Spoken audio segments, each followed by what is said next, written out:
Teorías implícitas. Es una concepción sobre el aprendizaje y la enseñanza formada en las personas a través de las experiencias socioculturales. Se trata de una creencia de cada individuo sobre cómo enseñar y cómo aprender. Existen muchas teorías sobre cómo enseñar y sobre cómo aprenden los estudiantes, pero al ponerlas en práctica se ve afectada por las representaciones implícitas presentes en los maestros. Las representaciones implícitas se originan de nuestra experiencia personal y se adquieren a través de procesos de aprendizaje implícito. Para que una representación implícita se vuelva una teoría, debe reunir, según Gopnik y Meltzoff, 4 rasgos. Abstracción. Las teorías no son entidades observables, objetos del mundo real, sino leyes o principios de naturaleza abstracta. Coherencia. Las representaciones surgidas de una teoría están legalmente relacionadas entre sí, de forma que no son unidades de información aisladas. Causalidad. Los principios teóricos y las representaciones que de ellos se derivan sirven para explicar o dar cuenta de las regularidades del mundo. Compromiso ontológico. Las teorías restringen las posibles representaciones asumiendo la necesidad de determinado orden ontológico cuya violación exige una revisión de la teoría. Las diferentes teorías implícitas del aprendizaje son las siguientes. La teoría directa. Se centra en los resultados del aprendizaje sin situarlos con el contexto de aprendizaje. La teoría interpretativa. Conecta los resultados, los procesos y las condiciones del aprendizaje. Las condiciones son necesarias para el aprendizaje. La teoría constructiva. Se sienta sobre la noción del aprendizaje como sistema dinámico autorregulado que articula condiciones, procesos y resultados.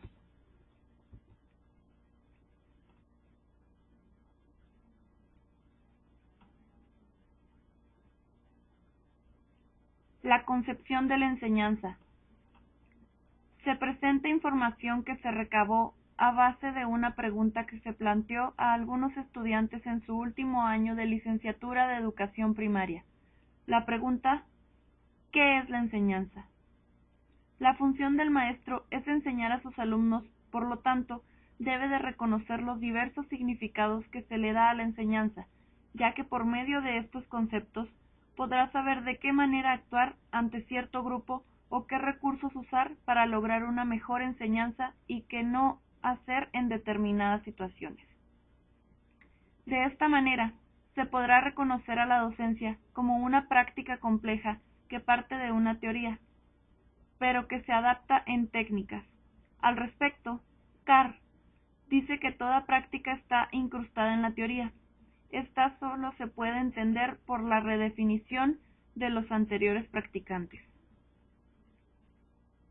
El clima en el salón de clases también es considerado en este artículo sobre la enseñanza, puesto que es considerado por los alumnos como el fondo, el ambiente que sostiene lo central, el proceso de enseñanza y aprendizaje o proceso educativo.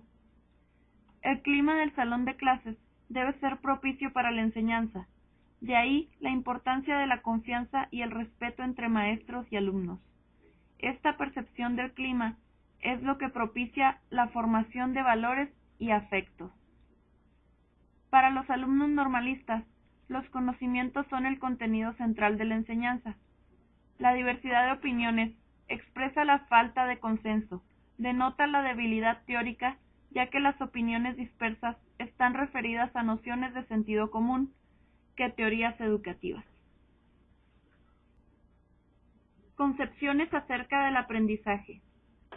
Tanto los profesores ya formados como los profesores en formación poseen concepciones sobre el aprendizaje y la enseñanza que no corresponden con las teorías del aprendizaje que se estudian formalmente en los cursos universitarios. Conciben y se forman representaciones del aprendizaje y la enseñanza de modo intuitivo, a través de la práctica profesional en los docentes y del resultado de la propia experiencia como estudiantes en el caso de los alumnos. Las ideas que predominan en la construcción de estos marcos paradigmáticos, desde los cuales las personas entienden un escenario de acción, poseen un carácter más bien implícito y muchas veces difieren de las concepciones que explícitamente se manifiestan.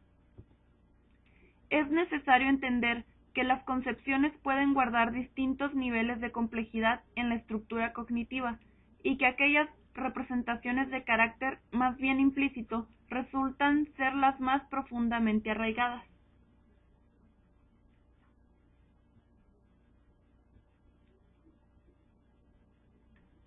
Sujetos y aprendizaje. ¿Qué es educabilidad? El concepto de educabilidad se asocia a las posibilidades de ser educado, al de ductilidad y plasticidad, guardando marcas distintivas con las posibilidades de aprender de otras especies. La educabilidad no debe de equipararse a la capacidad para aprender. Significa entonces la capacidad humana de una renovación permanente, de una no finitud, de una esencia inesencial que hace posibles nuevos despliegues. La educabilidad puede ser definida como la plasticidad o ductibilidad del individuo para moldearse y transformarse por la influencia de los múltiples estímulos educativos.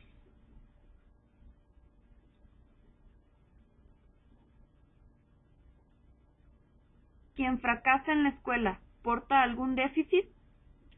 A falta de una mejor denominación y para entenderse, solemos denominar como fracaso escolar masivo a las altas tasas de repitencia, deserción y bajos rendimientos de los alumnos. Lo poco feliz de la denominación obedece a la misma significación de fracaso. Podemos encontrar, en general, tres tipos de posiciones acerca de las razones atribuidas al fracaso escolar masivo. Posiciones centradas en el alumno. Buscan las razones del fracaso en aspectos que hacen al alumno, sea como vimos, cuestiones ligadas a su maduración como a su desarrollo psicológico o intelectual. Posiciones centradas en las condiciones sociales y familiares del alumno. Difíciles condiciones de vida de los niños y jóvenes, generalmente pertenecientes a los sectores populares. Posiciones centradas en la relación alumno-escuela. Buscan atrapar el problema en la interacción de las características de los alumnos y de las prácticas escolares. Los procesos de escolarización y la constitución de la infancia moderna. Características de los procesos de escolarización y del propio formato escolar moderno. La inclusión universal y obligatoria. La presencia de un régimen de trabajo y de regulación de espacios y tiempos relativamente homogéneos. Gradualidad.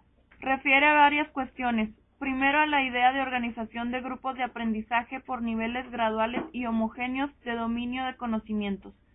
Por otra parte, tales grupos de alumnos suelen agruparse por edad. Simultaneidad. Áulica y sistémica. Remite a la usual organización de las clases en las que un docente enseña en forma simultánea a un grupo de alumnos.